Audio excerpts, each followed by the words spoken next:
Riya Sharma story new episode. लगातार ऐसे ही दिन बीत चुके थे। ऐसे ही एक सप्ताह से 2 सप्ताह बीत गए, जहां हंसी खुशी प्यार मोहब्बत और एक दूसरे के करीब आने से शुरुआत अब दोनों तरफ से पहल हो चुकी थी। लेकिन अभी भी राहुल मेहरा ने अपनी शादी का प्रपोजल रिया शर्मा के सामने बिल्कुल नहीं रखा था। वह बार बार हिचक रहा था। शायद वह ये चाहता था कि पूरी तरह से रिया शर्मा उसकी बेटी को समझ ले, उसे अपना ले, क्योंकि उसे ये भी था कि उसकी बेटी बोल कर नहीं बता सकती। शायद इसका रिया शर्मा फायदा ना उठा ले, या फिर तारा को रिया पसंद ना आए। काफी बातें उसके दिमाग में उलझ चुकी थी। जब भी वह तारा और रिया के बारे में सोचता, उसके दिमाग में पता नहीं क्यों लेकिन अजीब अजीब से ख्याल आने लगे थे। ये सिर्फ किसी और के नहीं, बल्कि तान्या का बोया हुआ बीज अब धीरे धीरे पनप रहा था। क्योंकि राहुल मेहरा के दिमाग में उसने एक सेट चीज कर दी थी। कहीं रिया तारा को ना अपनाए। क्या तुमसे शादी करने के लिए, तुम्हारे प्यार में दीवानी होकर ही तुमसे शादी कर रही है, शायद उसके चलते ही वह तारा को अपनाए। लेकिन मैं तो तारा को कितने समय से जानती हूँ, इसलिए मैं तुमसे सच्चा प्यार करती हूँ और तुम्हारी बेटी को अपनी बेटी की तरह प्यार करूँगी। अगर तुम चाहोगे कि हम आने वाले फ्यूचर में कभी भी बेबी प्लान ना करें, तो शायद मैं वो भी ना करूँ। लेकिन रिया के पास उसके 2 बेटे हैं। अगर वह अपने बेटों को ज़्यादा प्यार करेगी, तारा को नहीं करेगी, तो क्या होगा तुम जानते हो। ऐसे ही थोड़ी थोड़ी बातें करके अब राहुल के दिमाग में बहुत बड़ा बवंडर बन चुका था। उसे तो खुद समझ नहीं आ रहा था वो करे या क्या ना करे।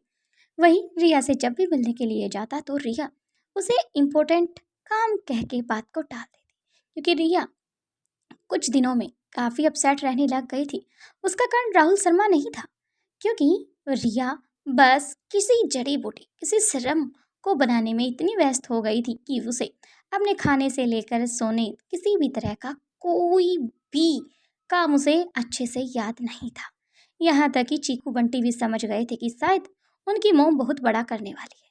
जब भी वो ऐसी सिचुएशन में होती है, ऐसे रहती है, ऐसे सोचती है, तो शायद कुछ बड़ा होने वाला है। इसलिए उसके बेटे काफ़ी अपनी मोम को लेकर पॉजिटिव थे, क्योंकि उन्हें के साथ ही वो बड़े हुए थे। अब ऐसे ही कुछ दिन और बीतते हैं। दिल्ली की उसी सीक्रेट रिसर्च लैब में पिछले 24 घंटे से रिया लगातार एक ही काम पर लगी हुई थी। न उसने ठीक से खाया था और ना आराम किया था, न अपनी आंखें बंद करके कुछ देर सोई थी। लैब की बाकी साइंटिस्ट कई बार उसे आराम करने के लिए कह चुके थे, जो उसके अंडर काम करते थे। लेकिन रिया हर बार बस एक ही बात कहती, जब तक ये पूरी तरह से तैयार नहीं हो जाता, मैं रुक नहीं सकती। अब लास्ट मोमेंट पर मैं इसे कल के भरोसे छोड़ नहीं सकती। उसके सामने एक पारदर्शी शीशी रखी हुई थी। उसमें एक आयुर्वेदिक एंटीडोट था, जिस पर रिया पिछले काफी समय में काम कर रही थी। ये वही सीरम था जिसके कारण रिया सब कुछ भूल चुकी थी। लेकिन आज उसके चेहरे पर थकान से ज्यादा खुशी थी, क्योंकि आज उसकी मेहनत रंग लाई थी। रिया ने आखिरी बार उस दवा की रिपोर्ट को स्क्रीन पर फिर से देखना स्टार्ट किया। सभी परिणाम उम्मीद के मुताबिक थे। उसने धीरे से आंखें बंद की और कुर्सी से सिर टिकाते हुए मुस्कुराई। हो गया। उसकी आंखों में आंसू आ गए। ये आंसू पास करने वाली कुछ साइंटिस्ट से बचे ना रहे। कुछ ऐसे थे जो रिया के साथ फौरन से ही यहाँ तक आए थे, जो कि उसकी आइडेंटिटी को अच्छे से जानते थे। इसलिए अब अब मेरी बेटी फिर से बोल सकेगी। उसके सामने तारा का चेहरा घूम रहा था। वही बच्ची जो सब कुछ सुन सकती है, समझ सकती है, लेकिन अपने मन की बात अपनी आवाज में किसी को बयां नहीं कर पाती। रिया ने सीसी को दोनों हाथों से थाम लिया। तारा, अब तुम्हारी आवाज कोई नहीं छीन पाएगा। एक माँ की खुशी उसके चेहरे पर साफ दिखाई दे रही थी। वहीं लैब में मौजूद एक साइंटिस्ट धीरे धीरे रिया के पास आया। उसने घड़ी की तरफ देखा। मैम, 24 घंटे हो चुके हैं आपको। आपने लगातार काम किया है, अभी तक पानी की घूंट तक नहीं पी है। अब आपको आराम करना चाहिए। मुझे पता है आपकी बॉडी जल्दी चीज़ों को रिकवर कर लेती है, लेकिन पिछले 24 घंटे, कोई 1 घंटा नहीं, 2 बल्कि 24 घंटे, आपको पूरा एक दिन बीत चुका है। इसलिए आपसे रिक्वेस्ट है, आप थोड़ा सा रेस्ट करें। रिया ने हल्की मुस्कान के साथ कहा, मुझे पता है, लेकिन आपने कुछ खाया भी नहीं है। रिया ने सामने रखी कॉफ़ी की खाली कप को देखा। शायद 2 कप कॉफ़ी पी ली हो। साइंटिस्ट हैरान रह गया। मैम, वो कल की बात है। रिया कुछ पल चुप रही, फिर खुद से ही हंस पड़ी। तो लगता है मैं सच में थक गई हूँ। लेकिन उसकी आंखों में फिर से तारा का चेहरा आ गया और वह मुस्कुरा रही थी।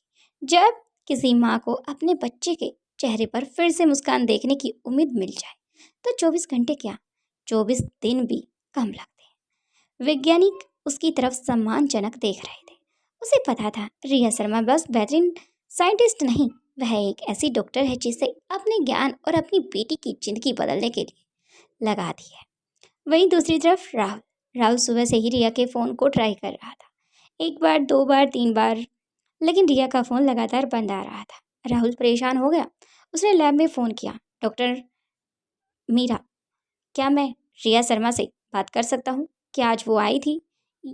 क्या वो गई? लगातार काफ़ी क्वेश्चन यहाँ पर राहुल द्वारा ताक दिए गए। सामान से जवाब मिला, जी। लेकिन उन्होंने कहा उन्हें कुछ जरूरी काम था। उसके बाद हम भी उनके ठीक से बात नहीं हो पाई। राहुल ने फ़ोन रख दिया। उसके मन में चिंता अब बढ़ने लग गई थी। ये आखिर कहाँ गई? क्योंकि कितने दिनों से वह उससे ढंग से बात नहीं कर रही। लेकिन आज तो पूरे 24 घंटे हो गए। ना उसके मैसेज का रिप्लाई दिया, ना उसकी कॉल का रिप्लाई दिया। वह उसे मिलने के लिए अब उसके घर भी जाने के लिए रेडी हो गया। लेकिन वहाँ भी रिया नहीं थी। राहुल ने फिर फ़ोन निकाला, कोई जवाब नहीं था। उसने परेशान होकर कम से कम एक मैसेज तो कर देती।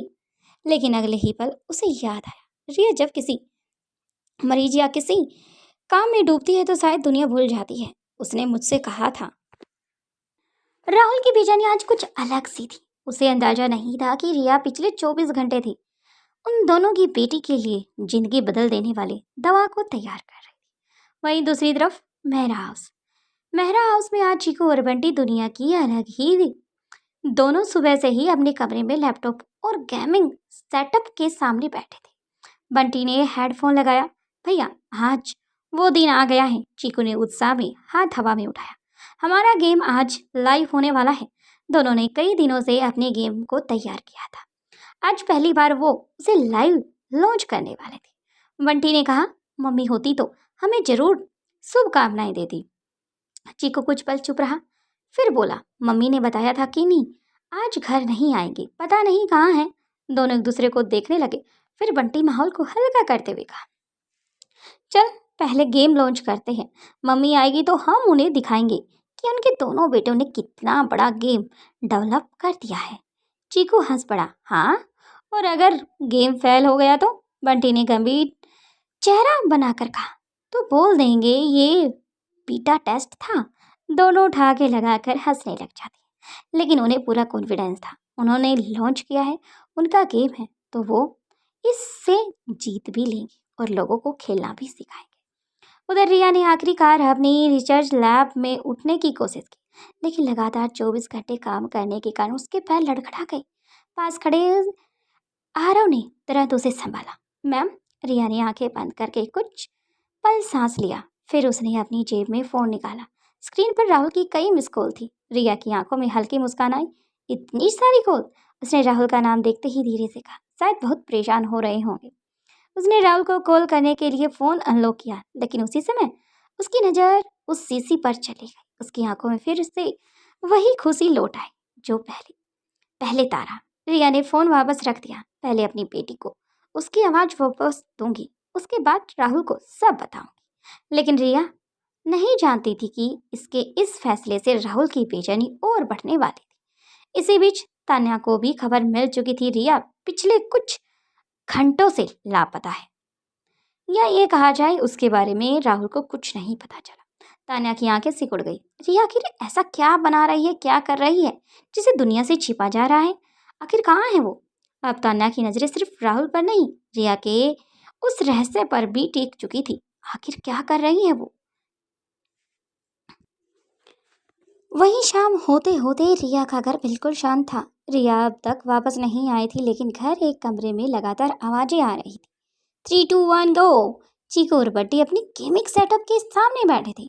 आज उनके लिए बहुत बड़ा दिन था। कई दिनों की मेहनत के बाद उन्होंने अपना ये बनाया हुआ था।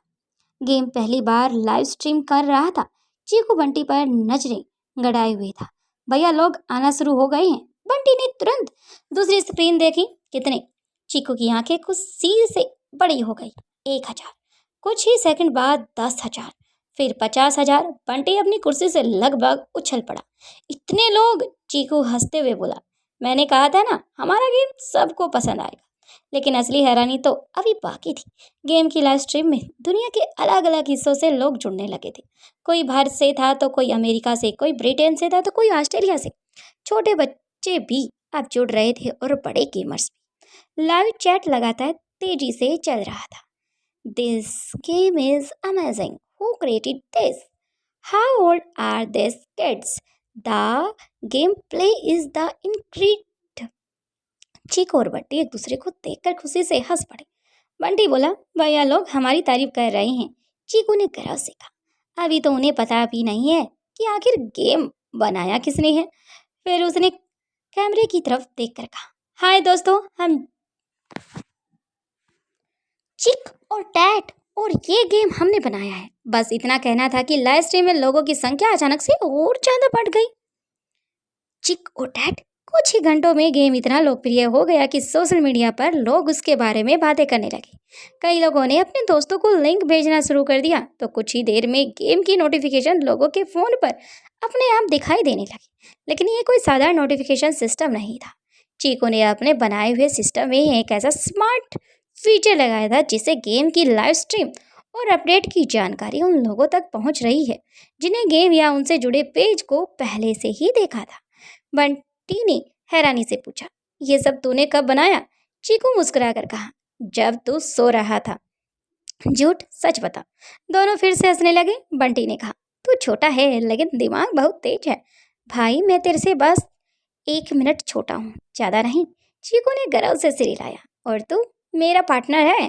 दोनों की खूब जम रही है। दोनों ने हाई फाइव किया, फिर से अपने गेमिंग की दुनिया की तरफ देखने लगे। उधर राहुल मेरा अब ऑफिस में बैठा था क्योंकि काफ़ी रात हो चुकी थी, अभी तक नहीं गया था।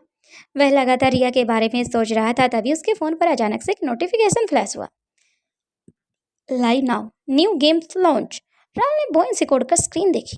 उससे गेमिंग में कोई खास दिलचस्पी नहीं थी, लेकिन कुछ सेकंड में उसके फ़ोन पर दूसरी नोटिफिकेशन आई, फिर तीसरी, फिर उसके ऑफिस में कई कर्मचारियों ने फ़ोन भी बजने लगे। राहुल ने हैरानी से पूछा, ये क्या हो रहा है? उसके असिस्टेंट ने फ़ोन देखकर कहा, सर शायद कोई नया गेम बहुत तेज़ी से वायरल हो रहा है। राहुल ने स्क्रीन खोली और लाइव स्ट्रीम खुलते ही उसके सामने 2 बच्चों के चेहरे आए, लेकिन इमोजी के साथ। उसे नहीं पता था ये और कोई नहीं बल्कि चीकू बंटी थे, जिस पर लिखा था चोट और बैट। राहुल कुछ पल बिल्कुल शांत रहा, फिर उसकी आंखों में गर्व उतर आया। पता नहीं जो भी हैं, लेकिन काफ़ी छोटी उम्र के लग रहे हैं। मुझे नहीं लगता कि ये दुनिया और देश विदेश के गेमर से जीत सकते हैं, भले ही इनका गेम क्यों ना हो। वहीं इस स्क्रीन पर चीकू और बंटी अपने गेम के बारे में बता रहे थे। उन्होंने अपनी वॉइस को थोड़ा सा चेंज कर दिया था। राहुल के चेहरे पर अपने आप मुस्कान आ गई।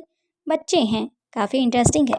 काश चीकू बंटी भी, मेरे बेटे भी कुछ ऐसा ही होते। वह कुर्सी पर पीछे टेक लगाकर बैठ गया, लेकिन अगले ही पल उसके मन में एक सवाल आया, रिया कहाँ है? उसे नहीं पता था कि उसी वक्त रिया अपने बच्चों के लिए अपनी ज़िंदगी की सबसे बड़ी सफलता लेकर लौटने के लिए पूरी तरह से तैयार थी। वहीं चीकू बंटी को अभी ये नहीं पता था कि उनके बनाए गेम में सिर्फ दुनिया का ध्यान नहीं, बल्कि उनके पिता राहुल मेहरा का ध्यान भी पूरी तरह से अपनी ओर खींच लिया था। बाकी का नेक्स्ट एपिसोड में देखते हैं। वीडियो पसंद आए तो लाइक करें, शेयर करें, कमेंट करके। आपके कमेंट का मुझे इंतज़ार रहेगा और आपके सभी कमेंट का रिप्लाई करने की साथ कोशिश करूँगी। आई होप आपको ये स्टोरी भी काफ़ी अच्छी लग रही होगी और अनिका की स्टोरी सुनने के लिए सार्थक स्टोरी FM पर बने रहे। आपको लॉन्ग एपिसोड देखने को मिलेंगे। मैं पहले 25 मिनट का अपलोड करने की पूरी कोशिश करूँगी। जल्द मिलते हैं अनिका की स्टोरी के साथ और हमारी रिया शर्मा की स्टोरी के साथ। बने रहें सार्थक स्टोरी FM पर। Thank you.